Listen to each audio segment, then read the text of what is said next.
Okay, I have to work on my video skills. Okay, so just make sure that your knife is very sharp. So what I did, you can see that I started to take some of the skin off.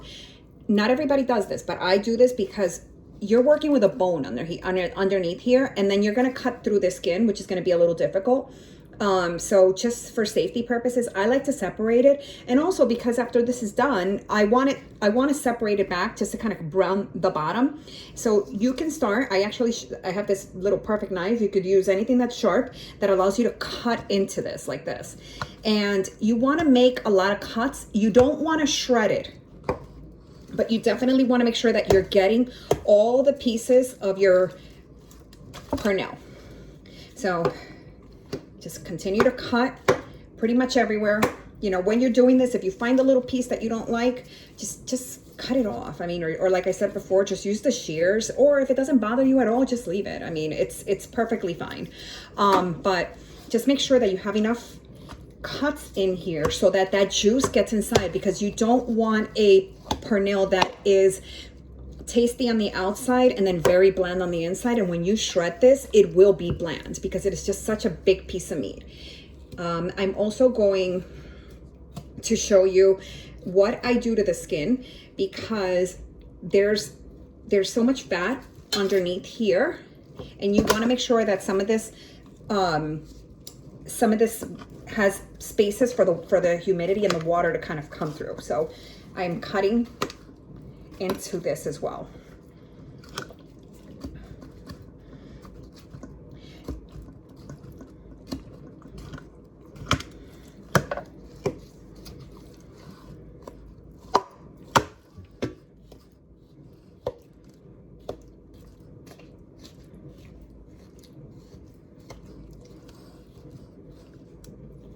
Just pierce it pretty much everywhere that you see.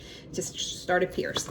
The reason I like this little knife is because it's really flexible. You could use whatever you want, but it just kind of like lets you go in there and cut into underneath the skin, which is where sometimes it tends to be a little on the bland side. So all you're really doing is just creating pockets. Like everywhere you're stabbing the pernil, you're just creating these pockets where you're going to use your fingers. That's why I have these gloves on too, because you were working with so much garlic that it's not going to get off your hands. So you want to make sure that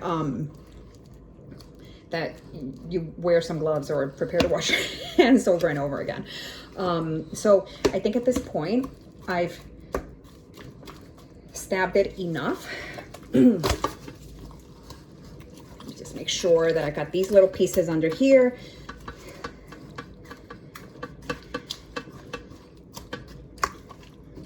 This is actually very simple to do. So the work is happening now. This marinade that I made in like 5 minutes, and the piercing of the meat is really where your work is. So I just want to kind of show you. Do you see all the holes that I've made throughout? And then I made it on the skin. I made holes everywhere here. Pretty much anywhere that you think that you would want flavor. And when you're grabbing it, you're going to see where you're missing. Like I said, there's a fine line between shredding this and piercing it. So don't go completely crazy. Don't worry. This is going to cook for such a long time, and I think we've got it. So what we want to do is we want to start using the marinade that we just made.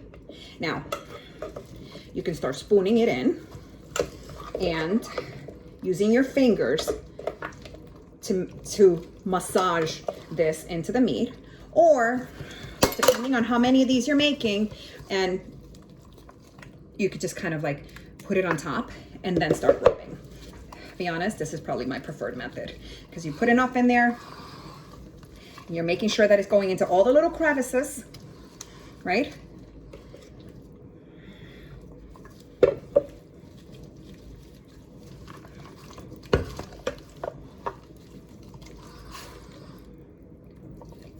Do not be shy with this. If you are shy with this, you are going to get a bland pernil. Nobody wants a bland pernil.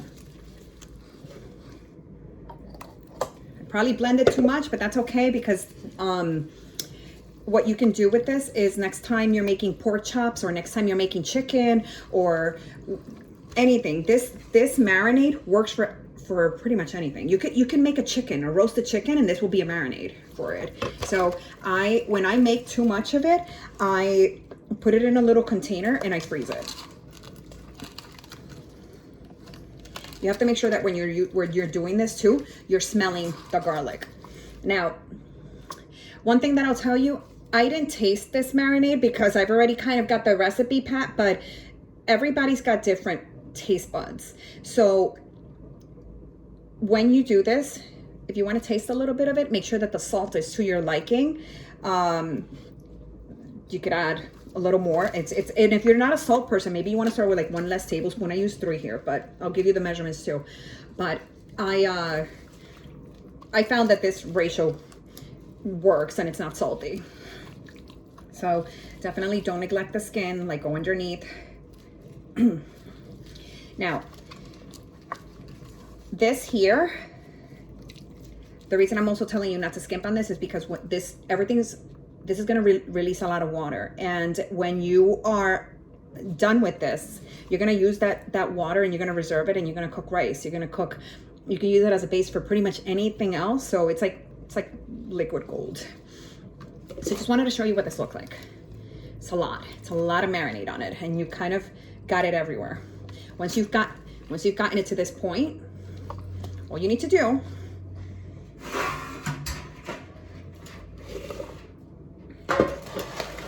is transfer it over. Now, one of the things that I wanted to mention to you too is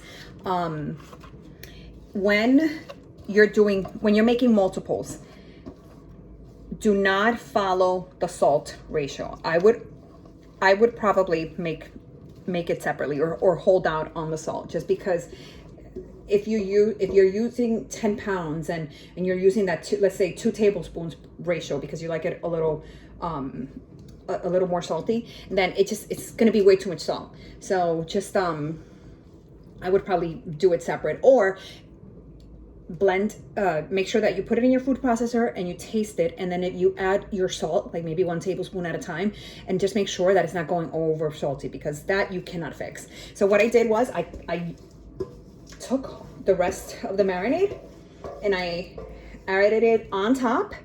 I'm gonna take my gloves off. These are a lifesaver. If you don't have these surgical gloves from Amazon, then you definitely want to get them.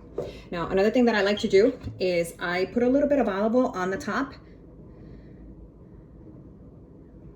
because you are going to cover this. For a big portion of your cooking time is going to be with this covered.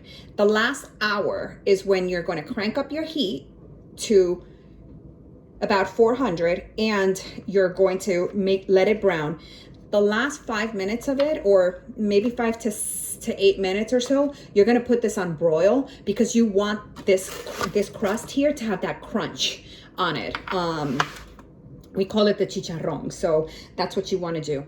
Also, when you are covering this, make sure that you're not flattening the aluminum foil down, because even though I've used olive oil, your aluminum is going to stick to this. So you kind of almost want to cover it, but you want to tent it.